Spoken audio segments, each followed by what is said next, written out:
Hi Lisa, could you please walk us through the funeral process? When someone passes away, what would their family expect to be happening, and how would they go about notifying a funeral professional and going through the actual process? Sure, it's actually a very simplified process. Today, many more people are passing away in their homes, and most people are under hospice care. Hospice, for those that are not familiar with that, is a program that is a comfort care so that people can pass in their home without being on a lot of machines or on a life support system.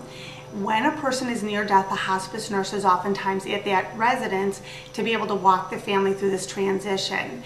That is the time when the family or the hospice nurse would call your funeral provider to let them know that their loved one has passed away. In a hospital, it's a little different because you would have authorities there that would make that phone call for the families. But let's focus on being in the home. When that death takes place in a home, the hospice, again, or the family would give us a call, and we would come to the home directly. I think sometimes people think an ambulance has to come or 911 has to be called. Unless they have not been placed under hospice, then you do not have to call 911. So when the funeral provider comes to the home, they physically take custody of their loved one, placing them on a stretcher similar to that of an ambulance, and they bring them into their funeral home. The next step would be that that funeral director would make arrangements with the family.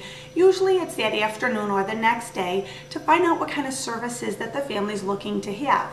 Choices today could include a visitation, having a viewing, having a private family gathering. Many people are doing a memorial service or a celebration of the individual's life. The important thing is that the family is given all their choices to know what their options are and making the choice that suits their family best.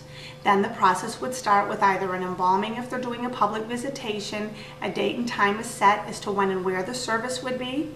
If it's going to be a burial, arrangements are coordinated with the cemetery.